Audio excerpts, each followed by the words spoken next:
नमस्कार दोस्तों, AD civil services classes में आप सबका स्वागत है। फ्रेंड्स, आज हम लोग 70 बीपीएससी का फुल एंड टेस्ट देखेंगे और ये एडिटोरिया का है। तो इसमें देखेंगे किस तरह से क्वेश्चन पूछे जा रहे हैं। अगर आप मेंस दे रहे हैं तो आपको इस तरह के क्वेश्चंस आने चाहिए और प्रैक्टिस आपकी ऐसी तैयारी होनी चाहिए। तो देखिए, ये फुल एंड टेस्ट है और आपको नहीं आइडिया है तो मैं बता दे रहा हूँ कि शुरुआत में जो क्वेश्चन इसमें होते हैं 3 सेगमेंट में बटे होते हैं, जिसे सेक्शन 1, सेक्शन 2, सेक्शन 3। और सेक्शन 1 का जो सेगमेंट होता है वहाँ पर शुरुआत के जो क्वेश्चन होते हैं, शॉर्ट वाले क्वेश्चन 5 क्वेश्चन होते हैं, जो कि 7 और 8 नंबर में बटे होते हैं। ठीक है, टोटल मिला के ये 38 मार्क्स का रहेगा। तो ये 5 क्वेश्चन इसमें रहेंगे। तो शुरुआत में इसमें दिया गया है और आपको मालूम है कि एग्ज़ाम में जो है आपको जो कॉपी मिलेगी उसमें क्वेश्चन पेपर जो है इंक्लूड रहेगा, क्वेश्चन यानी कि मेंशन रहेगा। जैसे कि ये क्वेश्चन जो पूछा हुआ है कि नेहरू जी के धर्मनिरपेक्षता संबंधी विचारों की वर्तमान प्रासंगिकता को बताएं। तो ये जो है 2 पेज आपको यहाँ पर दिया गया है, इसमें आपको लिखना है, इसी में आपको कंप्लीट करना है। ये शॉर्ट क्वेश्चन है। इसके बाद जो है दूसरा क्वेश्चन, भारत शासन अधिनियम 1909 से आया है। तो ये भी इम्पोर्टेंट है, इसलिए इम्पोर्टेंट है क्योंकि आमतौर पर देखा जा रहा है कि अभी तक जो 68 69 में हुआ है तो एक अधिनियम से क्वेश्चन वहाँ से पूछा गया है। आपने देखा होगा कि 1892 और 1858, ये 2 क्वेश्चन जो है ऑलरेडी पूछे जा चुके हैं।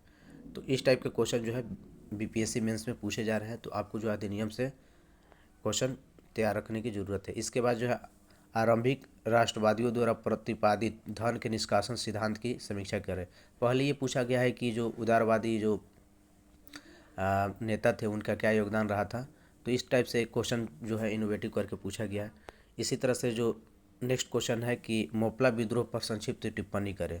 तो ये मोपला विद्रोह जैसे कि नील विद्रोह पूछा गया था, तो उस टाइप से ये क्वेश्चन है।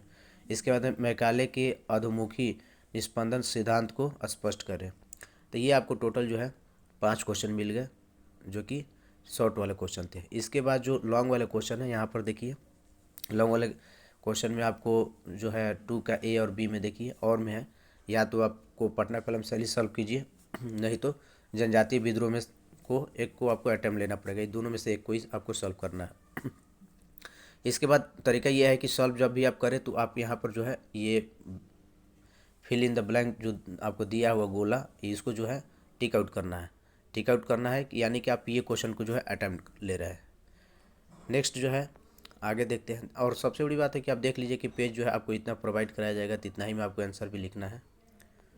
इसके बाद जो क्वेश्चन है 1942 के भारत छोड़ो आंदोलन की शुरुआत की पृष्ठभूमि लिखना है और बताना है कि यह स्वतः स्फूर्त आंदोलन था या नहीं था, कितना आप सहमत हैं। इसके बाद है कि सेफ्टी वाल सिद्धांत जो भारतीय राष्ट्रीय कांग्रेस के गठन से संबंधित था, उसके बारे में दोनों में से कोई एक आपको सॉल्व करना है। तो ये सेक्शन 1 हो गया, जिसमें आपको हिस्ट्री और कल्चर से क्वेश्चन मिलेंगे। इसके बाद जो दूसरा सेक्शन है, इसमें करंट अफेयर से रिलेटेड क्वेश्चन होंगे। शॉर्ट क्वेश्चन में आपको जो है वही जो 5 क्वेश्चन शुरुआत में सॉल्व करने हैं, तो ये पूछा गया है डीप स्टेट के बारे में। नेक्स्ट जो क्वेश्चन है आयुष्मान भारत प्रधानमंत्री जन आरोग्य जो योजना है, उसमें सरकार के द्वारा हाल में जो हालिया परिवर्तन किया गया है उसके रिगार्डिंग ये क्वेश्चन है। आगे है डिजिटल अरेस्ट, काफ़ी ये सुर्खियों में रहा है, तो इम्पोर्टेंट ये है। नेक्स्ट है आपका कि केंद्रीय बजट 2025-26 में बिहार हेतु कौन से विशेष प्रावधान किए गए थे, तो ये क्वेश्चन पूछा गया है। क्वेश्चन इंपॉर्टेंट है, आपको भी देखने से लग रहा होगा कि बहुत सारे क्वेश्चन जो है अच्छे हैं।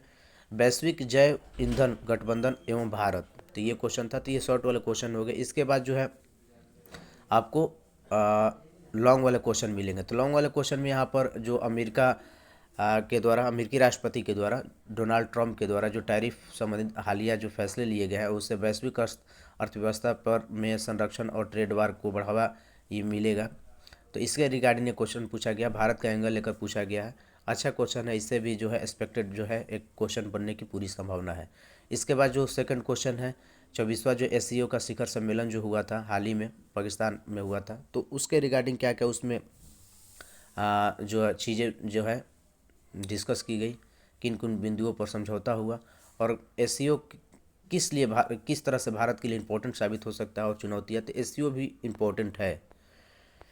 इसके बाद जो आपको मिलेंगे क्वेश्चन, वो आपको लास्ट वाले क्वेश्चन जो है मणिपुर से रिगार्डिंग क्वेश्चन पूछा गया है, जो हाल में फिर से कुछ वहाँ पर परिवर्तन हुआ है, राष्ट्रपति शासन लगाया गया है। और दूसरा क्वेश्चन है महिला सशक्तिकरण को लेके।